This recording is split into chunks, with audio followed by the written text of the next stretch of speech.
قربانیاں چھینی گئی. سیدہ سکینہ کہتی ہیں، سکینہ شہزادی کہتی ہیں کہ میں نے سنا تھا کہ مسلمان یتیموں پہ بہت رحم کرتے ہیں، تو میں نے سوچا کہ میں بتاؤں گی کہ میں یتیم ہوں. تو میں نے کہا میں یتیم ہوں، اور پھر کہہ دوں گی کہ حسین کی یتیم ہوں تو مجھ پہ رحم کیا جائے گا. جب میں نے ظالم سے کہا میں یتیم ہوں اور وہ بھی حسین کی یتیم ہوں تو مزید میرے چہروں پہ تماچے مارے. حسین کی یتیم ہو، اللہ اکبر. پھر اس کے بعد خیمے جلا دیے، یہ بھی ظلم ہے. اللہ اکبر. شہزادی زینب کے بارے میں حمید بن مسلم کہتا ہے ایک عورت کو میں نے دیکھا کہ جو آگ پہ آتی تھی جاتی تھی، آتی تھی جاتی تھی. میں نے کہا بی بی تجھے اپنی جان سے پیار نہیں، تو آگ پہ چلتی کیسے ہے؟ تو اس وقت اس نے کہا میرا بھتیجا اندر ہے، حسینی سیدوں میں ایک ہی بچہ ہے، اگر یہ بھی جل جائے گا تو حسینی سیدوں کا سلسلہ کس سے چلے گا؟ حمید بن مسلم کہتا ہے پھر میں نے دیکھا کہ اس خاتون نے اپنے کاندھے پر زین العابدین سید سجاد کو ڈال کر آگ پر چلتی ہوئی وہ اس کو باہر لے کر کے آئی. میرا عقیدہ کہتا ہے، میری عقیدتیں کہتی ہے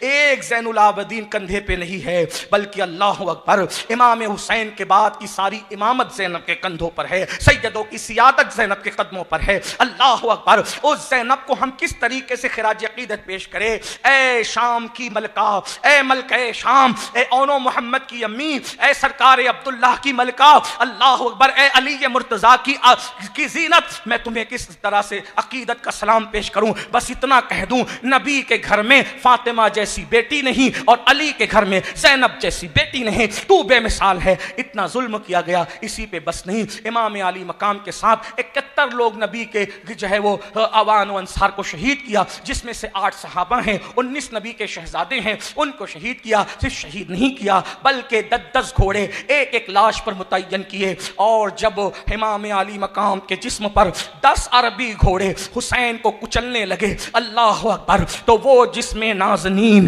جو رسول اللہ کے وجود ناز پر حالت سجدہ میں بیٹھ جاتا تھا تو نبی اس کے لیے سجدہ طویل کر دیتے تھے. حالت نماز میں رسول اللہ کا خیال کرتے ہوئے صحابہ کرام جب امام حسین کو نبی کی پشت سے اتارنا چاہتے تھے تو نبی حالت نماز میں روک دیتے تھے، میرے حسین کو نہ اتارو. ان کے وجود پر 10 گھوڑے دوڑائے. مولا حسین کا پورا وجود چکنا چور ہو گیا، ہڈی چکنا چور ہو گئی. شہزادہ علی اکبر جو شہادت کا دولہا بنا تھا ہم شبیہ پیغمبر، ان کے وجود پر گھوڑے دوڑائے. شہزادہ علی اصغر جو 6 مہینے کا ننھا معصوم ہے، معصوم شرعی نہیں بلکہ لغوی معنی میں کہہ رہا ہوں، ان کے وجود کو گھوڑے کی ٹاپ سے کچلا گیا. 19 سال کے علی اکبر کو گھوڑے کی ٹاپ سے کچلا گیا. اسی پر بس نہیں، سروں کو کاٹ کر نیزوں پہ اٹھایا. نیزوں پہ صرف نہیں اٹھایا، جب 11 محرم آئی تو ظالموں نے نبی کی شہزادیوں کے ہاتھوں کو رسی سے باندھ دی. کئی دن کا بھوکا پیاسا شہزادہ زین العابدین ان کے گلے میں ٹوک ڈالا، ہاتھوں میں ہتکڑیاں پہنا. یہ ظلم ہے، ظلم سن لیں. عنوان طویل ہے لیکن مختصر میں کہہ رہا ہوں. ہاتھوں میں بیڑیاں، ہاتھوں میں بیڑیاں. آج لوگ سیدوں کے ہاتھ چومتے ہیں تو میرا کلیجہ کانپتا ہے. ایک سید نے بیڑیاں پہن کر سارے سیدوں کے ہاتھوں کو قیمتی بنا دیا. امام زین العابدین گلے میں توق ڈال کر، ہاتھ میں ہتھکڑیاں پہنا کر، پیروں میں بیڑیاں ڈال کر کئی دن کے اس بیمار کو اونٹوں کی نکیل تھما دی گئی، تم کو پکڑ کے چلنا ہے. امام زین العابدین کھڑے ہونے کی کوشش کرتے ہیں، دھڑ سے زمین پر آ جاتے ہیں. جیسے ہی زمین پر آتے ہیں تماچے مارے جاتے ہیں، چابک مارے جاتے ہیں. حضرت مولانا نصیر الدین نصیر کہتے ہیں تماچے مار لو، خیمے جلا لو، قید میں رکھ لو، علی کے گل رخوں سے بوئے زہرائی نہیں جاتی. نصیر آخر عداوت کے بھی کچھ آداب ہوتے ہیں، کسی بیمار کو زنجیر پہنائی نہیں جاتی. بالآخر شہزادہ زین العابدین چلنے کے قابل نہ رہے تو پھپھی سیدہ زینب کے ساتھ، سیدہ سکینہ کے ساتھ امام زین العابدین کے ہاتھوں کو باندھ دیا گیا. بچوں کے ساتھ بڑوں کو اس لیے باندھا گیا تاکہ بچے چھوٹے ہیں، ننھے ہیں، بڑے اٹھیں گے تو بچوں کو تکلیف ہوگی اور بچوں کا خیال رکھے گا تو انہیں جھک کے بیٹھنا ہوگا.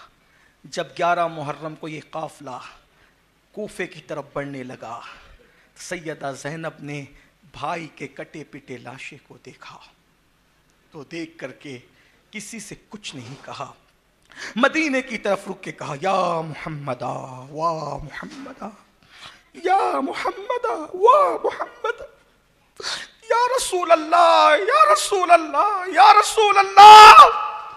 جس حسین کو چومتے تھے، سینے لگاتے تھے، چوستے تھے، سونگتے تھے، جس کے لیے سجدوں کو طویل کر دیتے تھے، آج وہ آپ کا حسین بے گور و کفن اس کا لاشا پڑا ہوا ہے۔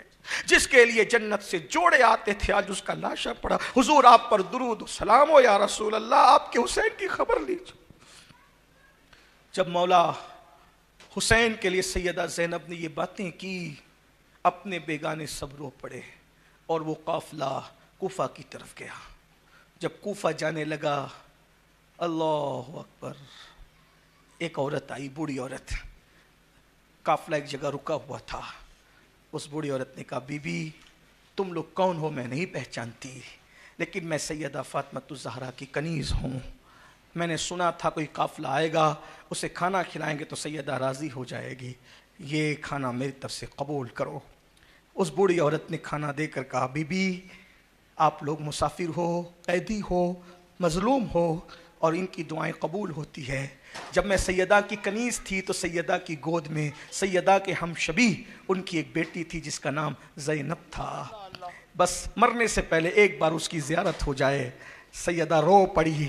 کسی نے کہا جس زینب کو دیکھنے کی تمنا کر رہی ہو یہی تو وہ زینب ہے۔ اس نے چیخ ماری اور ہمیشہ کے لیے اس نے آنکھیں بند کر لی، وہ صدمہ برداشت نہ کر سکی۔ میں یہ واقعہ اس لیے بیان کر رہا ہوں کہ دوسرا دیکھنے والا یہ صدمہ برداشت نہ کر سکا، لیکن یہ زینب کی ہمت تو دیکھیے، ان پر ہونے والے ظلم کو دوسرے لوگ دیکھ کے مر گئے، اور سیدہ زینب کس حوصلے کی خاتون کا نام ہے، امام زین العابدین کس حوصلے کے مرد کا نام ہے، شہربانوں کس حوصلے والی خاتون، یہ نبی کا گھرانہ ہے۔ یہ سب ظلم ہوا۔ اب سننا دو چار لفظوں میں، پھر بات اینڈ کو دوسرے حصے کی طرف جاری۔ پھر کیا ہوا؟ ایک مرتبہ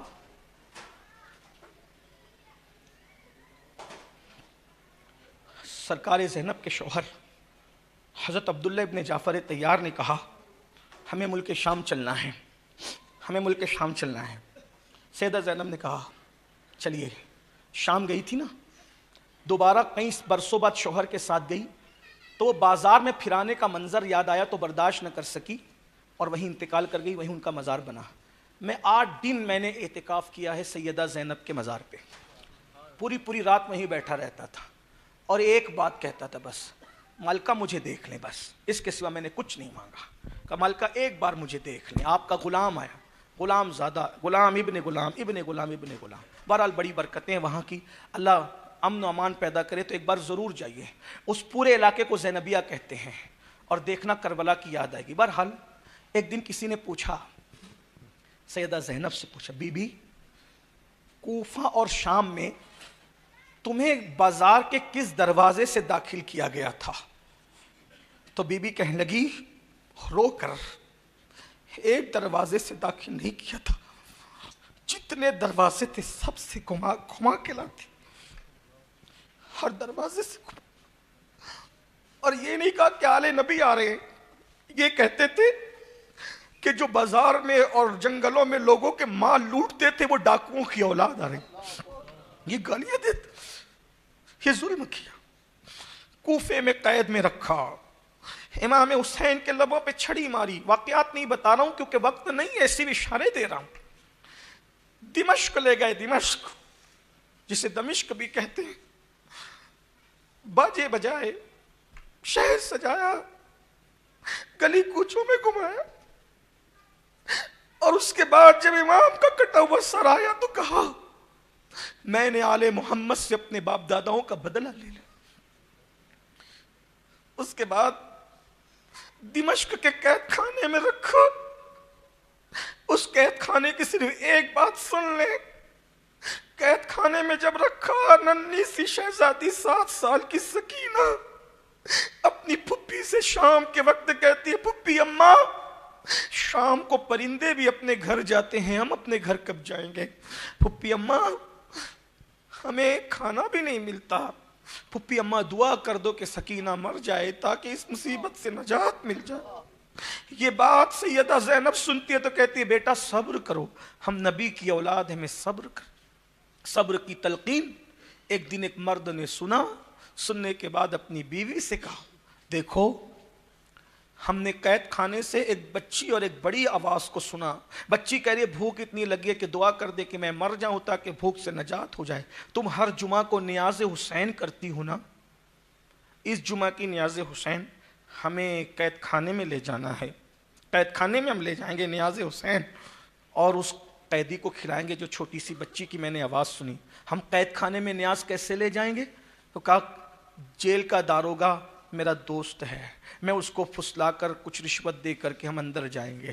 نیاز حسین بننے کے بعد وہ خاتون لے کر کے چلی اور چلنے کے بعد قید خانے میں پہنچی تو دیکھا کہ 7 سال کی بچی اپنی پھپھی کی گود میں سر رکھ کے رو رہی، پھر کہتی پھپھی اماں یہ ہمیں صدمے دیتے ہیں، کھانا بھی نہیں دیتے، پھپھی اماں دعا کرو کہ ہم مر جائیں تاکہ اس بھوک سے ہمیں نجات مل جائے۔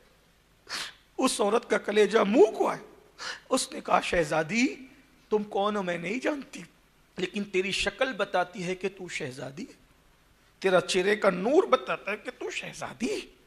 شہزادی میں کھانا لائی۔ سرکار زینب نے کہا ہم فقیر لوگ نہیں، ہم بھکاری لوگ نہیں، ہمیں صدقہ نہ کھلانا۔ کہا یہ صدقہ نہیں ہے، یہ نیاز ہے۔ کس کی نیاز ہے؟ میرے بادشاہ حسین کی نیاز۔ سرکار زینب نے سنا، ساری بیویوں کے کلیجے پہ نشتر چلا، سب رو پڑے۔ کہا تم میرے بادشاہ حسین کا نام سن کے کیوں رو رہی ہو؟ کون ہو تم لوگ؟ حسین سے تمہارا رشتہ کیا ہے؟ تو سیدہ زینب نے کہا تیرا کیا رشتہ ہے بی بی؟ تو حسین سے کیوں اتنا پیار کرتی ہے؟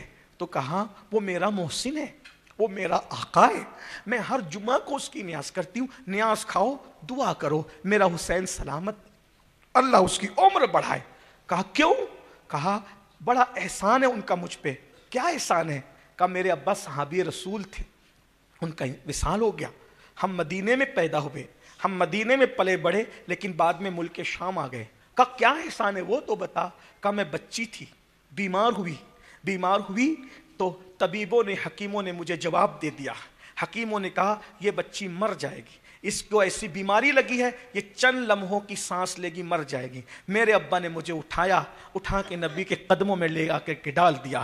جانے مسیحا سب طبیبوں نے دے دیا ہے جواب، آہا عیسیٰ اگر دوا نہ کرے۔ حضور نے دیکھا اور دیکھ کے کہا کیا ہوا؟ کہا حکیم کہتے ہیں تیری بیٹی مر جائے گی، ایک لوتی بیٹی ہے سرکار کرم کریں۔ اتنی بات ہو رہی تھی کہ چاند جیسا شہزادہ جس کی عمر اس وقت 4 یا 5 سال کی تھی وہ نکلا اور چھلانگ لگا کر نبی کی گود میں بیٹھ گیا۔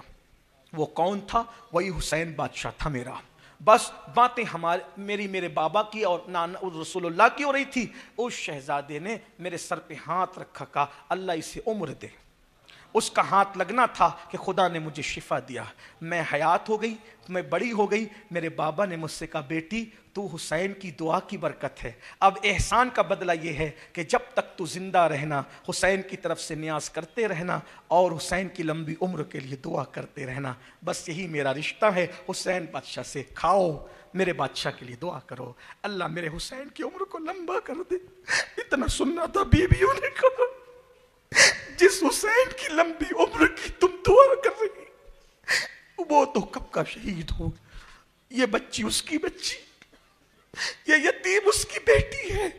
وہ خاتون خوب رو، ایک چیخ ماری، اس کا بھی انتقال، شہیدوں کا اضافہ، یہ ظلم ہوا، اسی پہ بس نہیں کیا اور کیا کہیں۔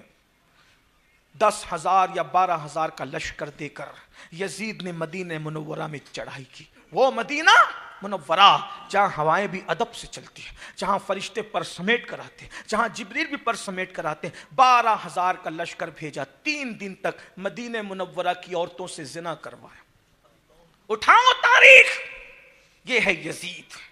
ام المومنین سیدہ عائشہ صدیقہ کو اس نے گالیاں دی، کعبۃ اللہ پہ پتھر برسائے، مسجد نبوی میں گھوڑے باندھے، ریاض الجنہ جہاں 2 رکعت پڑھنے کے لیے لوگ ترستے ہیں، اس مسجد نبوی کی ریاض الجنہ میں گھوڑوں سے پیشاب کروایا، پاخانے کروائے، یہ ظلم کیا، کعبے کا غلاف جلوایا، یہ اس کا ظلم ہے۔ اللہ فرماتا ہے جو ظلم کرتا ہے ہم اس پہ پلٹ دیتے ہیں۔ جب یزید نے یہ ظلم کیا، آل رسول نے بدلہ نہیں لیا۔ کیوں؟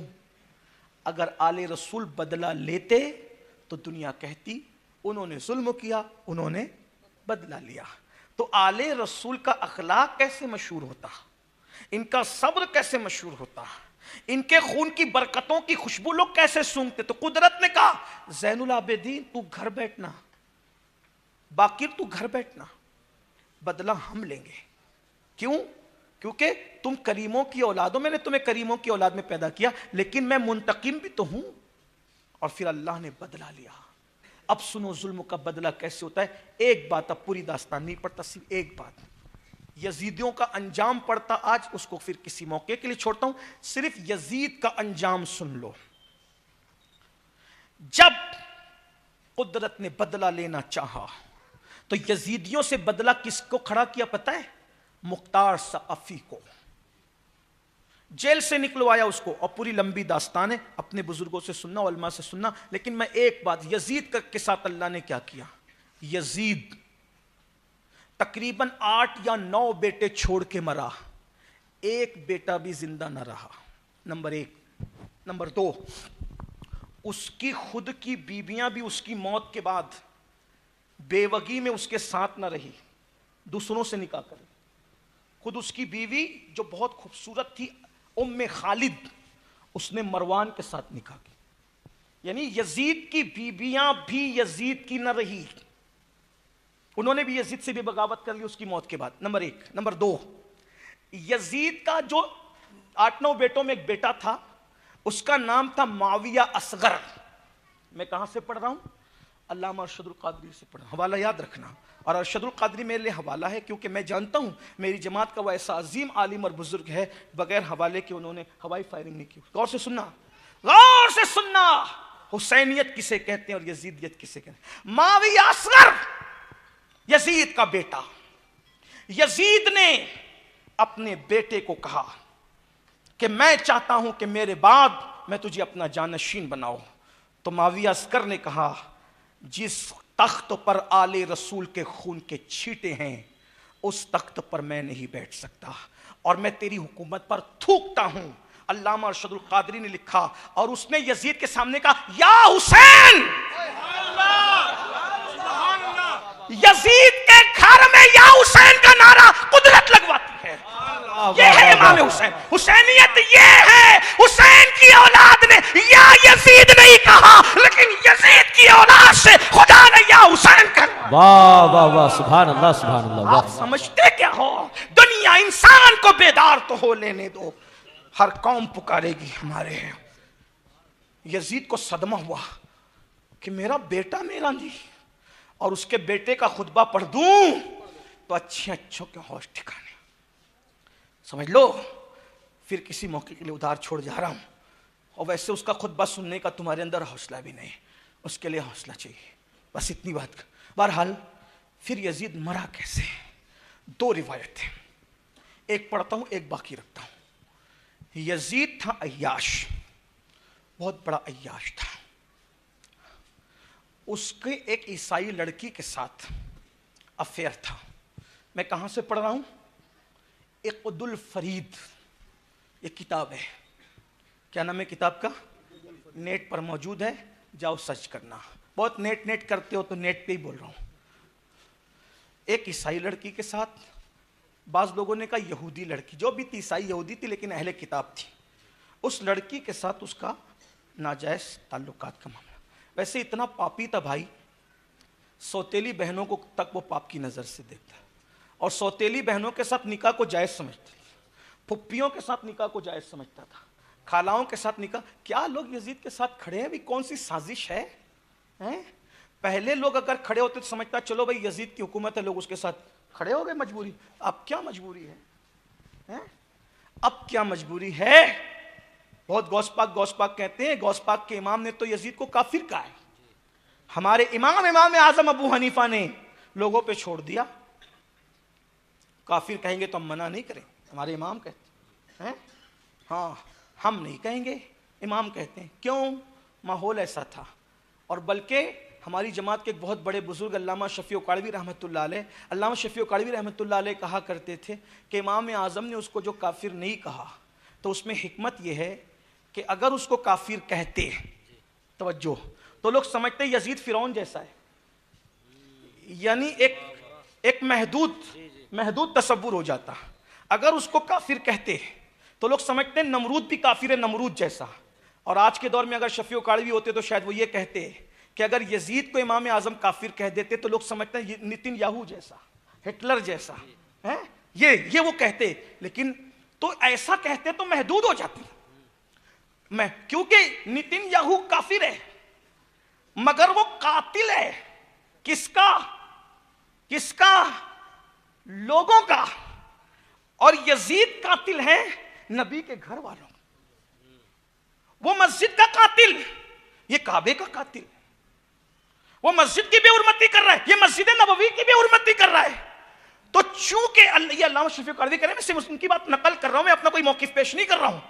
تو یزید کا کفر ہلکا نہ ہو جائے، اس لیے امام اعظم نے کہا کہ اگر کافر کہوں تو اور کافروں کی طرح لوگ اس کو سمجھ کر چھوٹا موٹا گنڈا نہ سمجھیں. اس لیے کہا شیطان بھی تو کافر ہے مگر کوئی اس کو کافر کیوں نہیں کہتا؟ اس لیے کہ شیطان ایک اصطلاح ہے، جہاں ساری گندگی جمع ہوتی ہے اس کو شیطان کہتے ہیں، اور جہاں ساری گنڈا گردی جمع ہو اور شیطان بھی جس سے شرمائے اسے یزید کہتے ہیں. حکمت ہے بزرگوں کی. علامہ کاڑوی نے کہا میں اپنا کوئی موقف پیش نہیں کر رہا، میں نے نقل کر دیا. اب سمجھے بات کو؟ ہاں، کیا کہہ رہا تھا کہ یزید جو تھا، علامہ خواجہ حسن نظامی نے لکھا اس کی اپنی سوتیلی ماں کو تک اس نے پاپ کی نظر سے دیکھا. ہاں، اما عائشہ صدیقہ کو گالی دی. اس نے جو گالی دی وہ تو میں بیان نہیں کرتا، اس کو شیخ عبدالحق محدث دہلوی نے لکھا. اور اما عائشہ کو گالی وہ دیتا ہے نا جو خود گالی کے قابل ہوتا ہے. کیونکہ عائشہ وہ ہیں جس کا خطبہ اللہ کا قرآن پڑھے، تو اللہ تو کا قرآن تو خطبہ پڑھے اور گالی خور عائشہ کو گالی دے. سیدہ عائشہ وہ ہیں جس کے بستر پہ قرآن نازل ہوتا ہے. تو لوگ عائشہ کو گالی دے کر بتاتے ہیں کہ ہماری اوقات کیا ہے. اگر آج کی تاریخ میں بھی کوئی سیدہ عائشہ کو گالی دے رہا ہے تو میں کہوں گا کہ یزیدیت سے کوئی نہ کوئی تیرا نسب ملتا ضرور ہے. ہاں، ورنہ میری ماں ام المومنین، مومنوں کی ماں، جس کی شان یہ ہے ان کے گھر میں بے اجازت جبرائیل آتے نہیں. قدر والے جانتے ہیں قدر شان اہل بیت. ماں عائشہ صدیقہ کی عظمت پر تو بات کروں گا کسی دن، ان کی عظمت پر مکمل کوئی تقریر کروں گا. کیونکہ آج کل وہ لڑکیاں جو خود بک رہی ہیں، جن کی مائیں بکی ہوئی ہے، وہ عائشہ صدیقہ کے کردار پہ بات کرے گی، ان کی عمر پہ بات کرے گی، ان کے نکاح پہ بات کرے گی. عائشہ وراء الورا کا نام ہے. عائشہ وراء الورا کا نام ہے. صدیقہ بنت صدیق ہے، اور وہ ہیں جو خدا کے محبوب کی محبوب ہیں. آقا فرماتے ہیں جیسے کھانوں کو سرید کو کھانوں پہ فضیلت ہے، ویسے عائشہ کو عورتوں پہ ایک جملہ سن لے حدیث کا. ساری دنیا سے کہا میری اہل بیت سے محبت کرو. توجہ، اما عائشہ کی منقبت پڑھا ہوں. ساری دنیا سے کہا میری اہل بیت سے محبت کرو، اور سیدہ فاطمہ سے کہا میرے لیے عائشہ سے محبت کر لے. توجہ کریں، جس فاطمہ کی محبت سب سے طلب کی، اس فاطمہ سے کہا فاطمہ میرے لیے عائشہ سے محبت کر لے. یہ ہے عائشہ صدیقہ. کیا سمجھتے ہو عائشہ صدیقہ کو؟ اور جاؤ بڑے بڑے ولی اور قطب اور ابدال سیدہ عائشہ کو نہ سمجھ سکیں. یہ آج کل کی چھوکریاں جو زنا کی پیداوار ہے، وہ سیدہ عائشہ صدیقہ کو کیا سمجھ سکیں؟ جاؤ اپنا منہ دیکھو آئینے میں. سیدہ عائشہ کون ہے؟ شمع دل مشکات تن سینہ زجاجہ نور کا، تیری صورت کے لیے آیا ہے سورہ نور.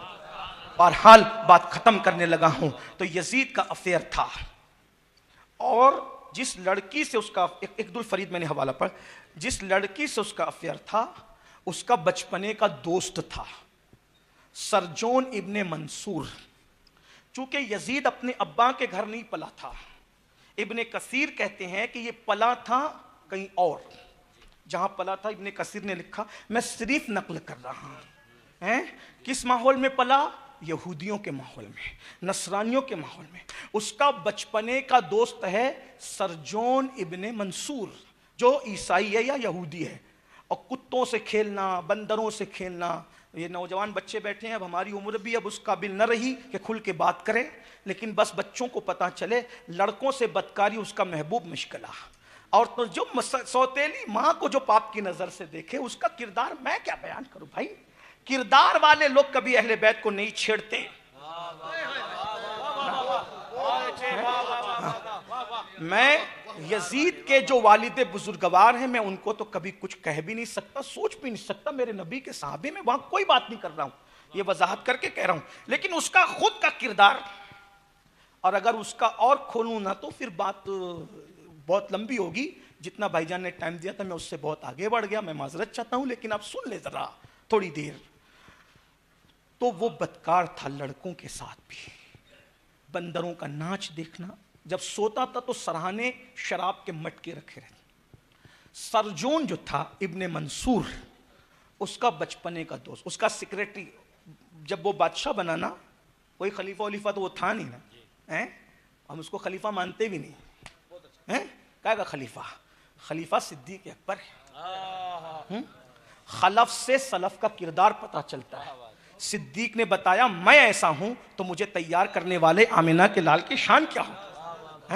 ارے جو خلیفہ تھا وہ اہل بیت کو آنکھ نہیں دکھاتا تھا، حسن بادشاہ کو اپنے کندھوں پہ لے کے مدینے کی گلیوں میں گھومتا تھا۔ لوگ کہتے ابو بکر کیا کرے ہو؟ کہا میں تو اپنے نبی کی سنت پہ عمل کر رہا ہوں۔ خلیفہ ایسا ہوتا، سبحان اللہ۔ تو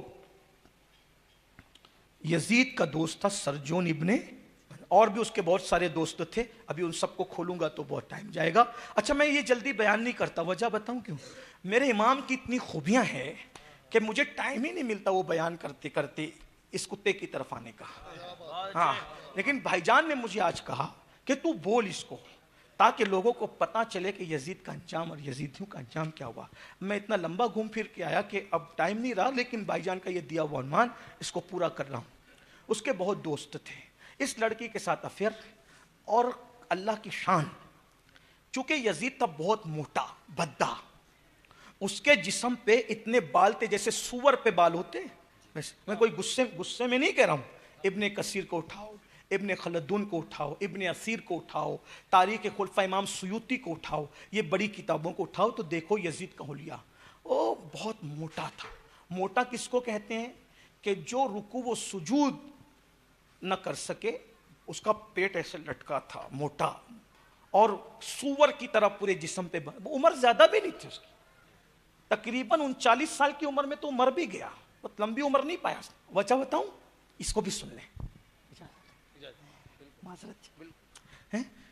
اللہ کے رسول فرماتے ہیں جب تم میری اہل بیت سے محبت کرو گے تو اللہ تمہیں لمبی عمر عطا کرے گا۔ اگر لمبی عمر چاہتے ہو تو میری اہل بیت سے محبت کرو۔ اسی لیے آپ دیکھو اکثر اولیاء سب آپ کو لمبی عمر والے دکھیں۔ غوث پاک 91 سال، غریب نواز 97 سال، دیکھ رہے ہیں؟ ہاں، وجہ اہل بیت کی محبت عمروں کو لمبی کرتی ہے۔ اب آپ کہیں گے ارے کچھ 40 سال میں بھی تو گئے امین القادری، نے کہا ہاں وہ بھی عمر لمبی ہے۔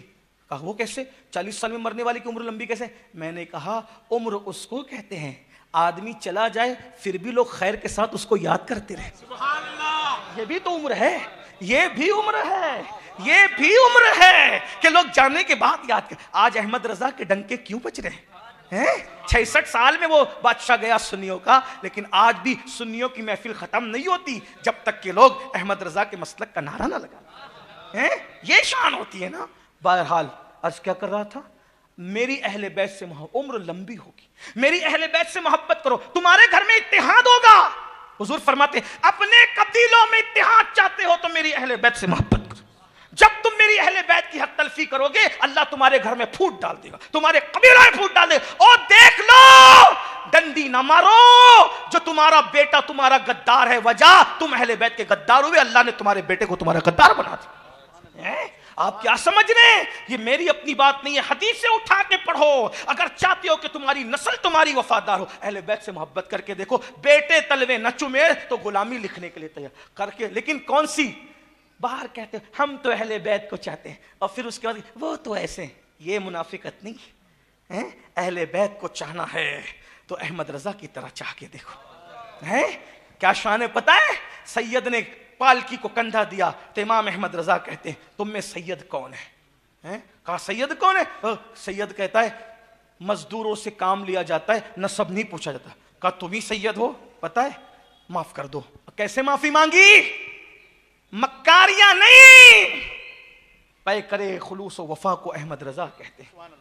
14ویں صدی کے مجدد نے اپنا امامہ اس ان پڑھ مزدور سید کے قدموں پہ رکھا۔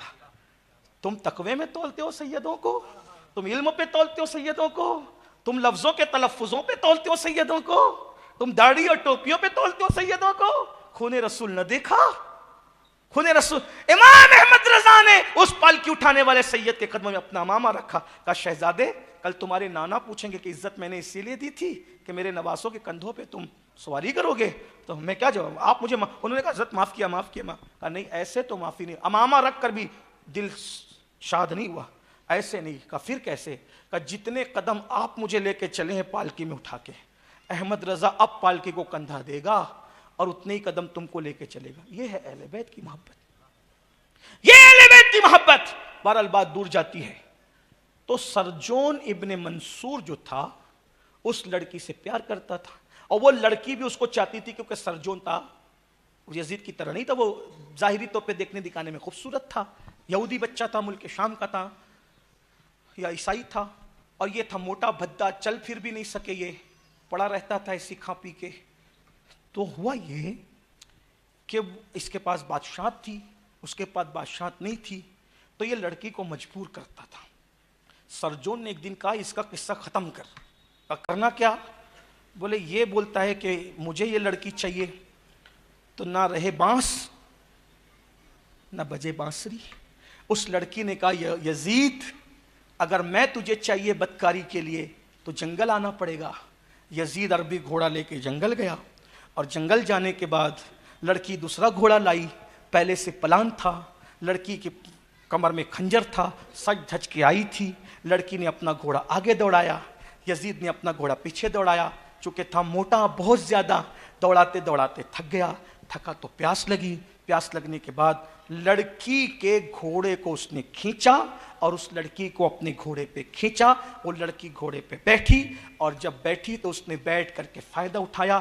وہ بہت چالاک اور چست لڑکی تھی، اس نے گھوڑے کو ایڑ لگائی، جنگل میں خوب دوڑایا دوڑایا دوڑایا، یہ کہتا تھا العطش العطش العطش، پیاس پیاس پیاس پیاس کہتا تھا، اور جب وہ پیاس سے تڑپا تو ایک جگہ دھکا دے کر کے اس کو لڑکی نے گرایا، اور گرانے کے بعد اس کے سینے پہ پیر رکھا، اور پیر رکھ کے کہا مجھ سے شادی کرے گا؟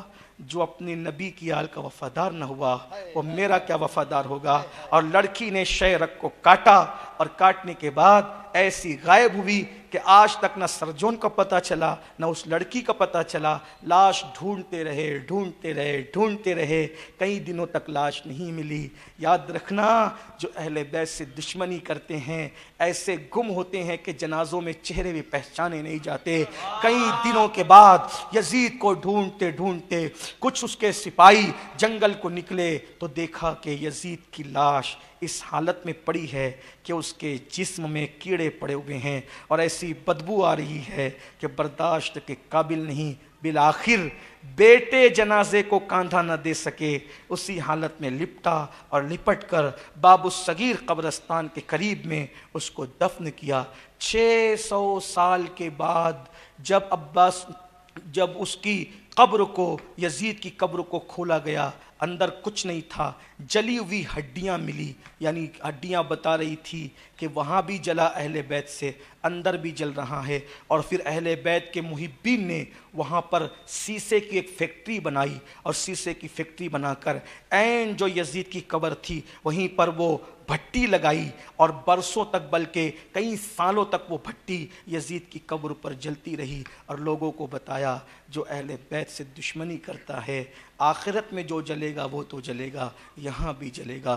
یہ یزید کا انجام۔ دوسری روایت باقی ہے، یار زندہ صحبت باقی۔ اس لیے اہل بیت سے پیار کرو، کفن بھی میلا نہیں ہوگا، زمیں میلی نہیں ہوتی، زمن میلا نہیں ہوتا، محمد کے غلاموں کا کفن میلا نہیں ہوتا۔ کیا بات رضا اس چمنستان کرم کی، زہرا ہے کلی جس میں حسین اور حسن پھول۔ سبحانک لا علم لنا الا ما علمتنا انک انت العلیم الحکیم۔ استغفر اللہ وما علینا